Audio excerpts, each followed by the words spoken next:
Hello everyone, आज है 30 मई और आज इस वीडियो में हम बात करने जा रहे हैं भारती एयरटेल के बारे में। देखिए, टेलीकॉम सेक्टर का एक काफ़ी दमदार शेयर है ये। एक बढ़िया रैली हमें भारती एयरटेल के शेयर में देखने को मिली है। और हाल फिलहाल में एक खबर भी आई थी जिसमें अभी हाल फिलहाल में हमें गिरावट भी थोड़ी बहुत देखने को मिली है। जब शेयर में अगर हम बात करें तो प्रमोटर ने जो थी वो अपनी होल्डिंग बेची थी। तो इस वीडियो में हम बात करेंगे कि जब शेयर 600 रुपए के लेवल से टूटकर जब 550 रुपए पर अभी आ चुका है तो क्या खरीदारी करना सही रहेगा कि नहीं। तो वीडियो को शुरू करो उससे पहले अगर आपने अभी तक चैनल को सब्सक्राइब नहीं किया है तो प्लीज अभी इसे सब्सक्राइब करिए, क्योंकि आगे भी बहुत सारे वीडियोस हैं जो आपको काफी ज्यादा हेल्प करेंगे।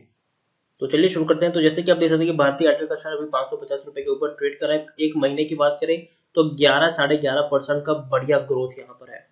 आप देखिए, 500 रुपए से भी कम प्राइस के ऊपर शेयर था और बढ़िया रैली आई, 600 रुपए तक गया। लेकिन बाद में शेयर में गिरावट आती चली गई। रीजन ये था कि प्रमोटर ने अपने शेयर को जो था वो बेचा था। अब प्रमोटर ने जब इतनी सारी होल्डिंग बेचने के लिए निकाली तब जाहिर सी बात है गिरावट तो आएगी थोड़ी बहुत।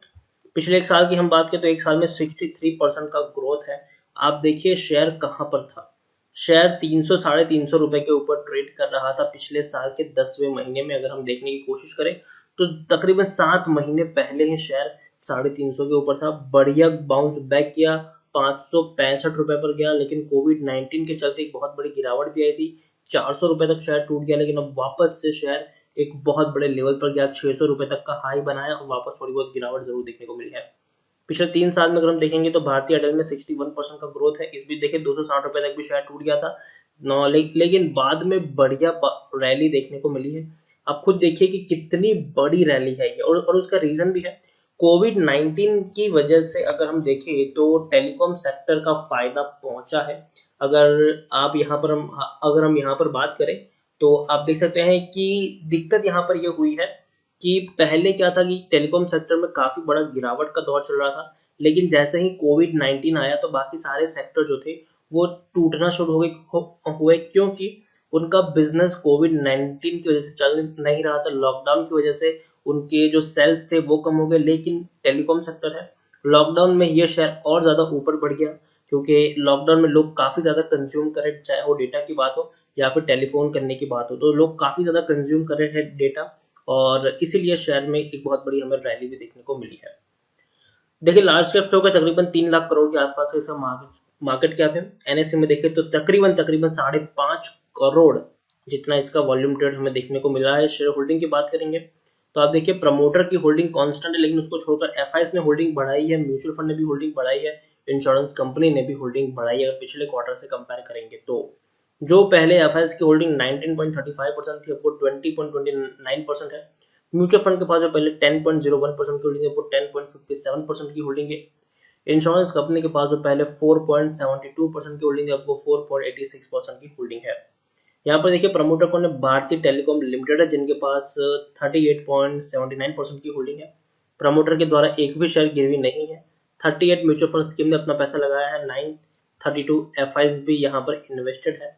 हाईएस्ट पब्लिक शेयर होल्डर की बात की तो आईसीआईसीआई प्रूडेंशियल वैल्यू फंड है, जिनके पास 2.87% की होल्डिंग है। 50% का डिविडेंड पे करे, और ये इंटरम डिविडेंड इन्होंने पे किया था पिछले 2018 में। उसके बाद कोई डिविडेंड पे नहीं किया है।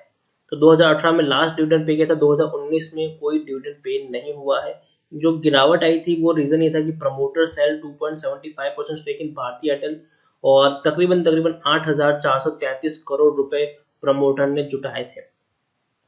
देखिए 26 मई को बेचे थे, 2.75% की होल्डिंग बेचे थे, और तकरीबन तकरीबन यहाँ पर 8,433 करोड़ रुपए यहाँ पर जुटाए थे। भारतीय की अगर हम बात करें तो भैया स्टॉक एक्सचेंज में इन्होंने ये बताया था, और इसी के चलते शेयर में गिरावट भी आई थी। लेकिन हमें यहाँ पर यह समझना होगा अभी भी कि देखो, भारतीय एयरटेल को अभी भी फंड की जरूरत थी, और जरूर और बहुत बड़ी फंड रेज उन्होंने करी भी थी इससे पहले, और आने वाले दिनों में भी भारतीय एयरटेल काफी बड़ा फंड रेज कर सकता है। जिस तेजी से अभी हम रिलायंस जियो को ग्रो करते हुए देख रहे हैं कि भैया फेसबुक यहाँ पर पैसा लगा रहा है, उसके साथ साथ सिल्वर लेक भी यहाँ पर आया, विस्टा भी आया, उसके साथ साथ काफी जनरल अटलांटिक भी यहाँ पर आए। तो हो सकता है कि आने वाले दिनों में हमें भारतीय एयरटेल में भी कुछ इसी तरीके का मूवमेंट देखने को मिले। हालांकि हो सकता है, होगा कि नहीं वो अभी तो कहना मुश्किल है। एक और बड़ी खबर थी कि Nodwin gaming team up with Bharti Airtel to promote esport. तो देखिए ई स्पोर्ट्स को प्रमोट करने के लिए नॉटविन गेमिंग ने भारती एयरटेल के साथ टाइप किया है और ये भी काफी पॉजिटिव खबर हम इसको कह सकते हैं। भारतीय एयरटेल की अगर हम यहाँ पर बात करें तो टेक्निकल रेटिंग अभी उनकी न्यूट्रल दिखाई दे रही है। और तो और according to Moneycontrol user 73% लोग खरीदने की सलाह दे रहे हैं, 18% लोग बेचने की सलाह दे रहे हैं और 9% लोग यहाँ पर होल्ड करने की बात कर रहे हैं। अगर हम भारतीय एयरटेल के क्वार्टरली रिजल्ट पर जाएंगे तो भैया मार्च क्वार्टर के जो नतीजे थे वो अच्छे नहीं आए हैं। 4,885 करोड़ का यहाँ पर उनको लॉस हुआ है। 312 करोड़ का दिसंबर में लॉस था, सितंबर में 23,000 करोड़, जून में 2,300 करोड़। तो प्रॉफिट तो है ही नहीं यहाँ पर। हालांकि पिछले साल 550 करोड़ का प्रॉफिट जरूर था, लेकिन उसके बाद देखिए हर क्वार्टर में कंपनी के बस लॉस ही लॉस है और काफी बड़े लॉस हमें देखने को मिल रहे हैं। अगर कंपनी के ऊपर कर्जा बहुत ज्यादा होता तो डेफिनेटली मैं आपको स्ट्रेट अवे यहाँ पर आपको कह देता कि भैया इसमें पैसा लगाने की बिल्कुल भी जरूरत नहीं है। लेकिन भारतीय एयरटेल में वो चीज नहीं है। भारतीय एयरटेल के ऊपर इतना बड़ा कर्जा नहीं, हालांकि टेलीकॉम डिपार्टमेंट को इनको पैसा चुकाना जरूर है, लेकिन वो उतनी बड़ी रकम नहीं है। एटलीस्ट भारतीय एयरटेल ने पिछले साल ही फंड रेजिंग भी कर ली थी, तो फंड रेजिंग से भी काफी बड़ा पैसा इनके पास आया है और अभी जो स्टेक बेचे हैं वहां से भी काफी बड़ा पैसा भारतीय एयरटेल को मिल चुका है। तो कह सकते हैं हम कि जरूर आने वाले दिनों में शायद पॉजिटिव नोट में हम भारतीय एयरटेल को देख सकते हैं। प्रमोटर ने अपनी होल्डिंग जरूर बेची है। 62.71% की जो होल्डिंग थी अब वो 58.98% की देखने को मिली है। रीजन ये है कि प्रमोटर पैसा जुटा रहा है और पैसों की जरूरत पड़ती है क्योंकि कर्जा थोड़ा बहुत है। अगर कर्जा नहीं चुकाएंगे तो कंपनी बर्बाद भी हो जाएगी, जैसे कि हम प्रीवियस भी देख चुके हैं कि बहुत सारी जो कंपनी है वो कर्जे के बोझ के तले दब के बर्बाद तक हो चुकी है। भारतीय एयरटेल के एक भी शेयर मतलब प्रमोटर के एक भी शेयर गिरवी नहीं है। एफआईएस की होल्डिंग जो पहले 22.13% थी आज वो 20.29% है। म्यूचुअल फंड ने होल्डिंग काफी बड़ी बढ़ाई है, जो 8.25% की होल्डिंग थी वो 10.57% है। इंश्योरेंस कंपनी की होल्डिंग ऑलमोस्ट कांस्टेंट है, 4.82% थी, अब वो 4.86% के आसपास देखने को मिल रही है। ओवरऑल मैं आपसे यही कहूंगा कि भारतीय एयरटेल जरूर एक बढ़िया कंपनी है। अगर आप लॉस में भी है तो बने रहे, पैनिक करने की जरूरत नहीं है। बहुत जल्दी शेयर 600 रुपए तक पहुंच सकता है ऐसा मुझे लगता है। और दूसरी बात ये कि मैं अगर खरीदारी करने का आपका मन हो तो मैं कहूंगा कि थोड़ा सा वेट कर ले, क्योंकि 600 रुपए तक जाने से पहले मुझे लगता है कि शेयर अभी भी 525 520 रुपए तक जा सकता है।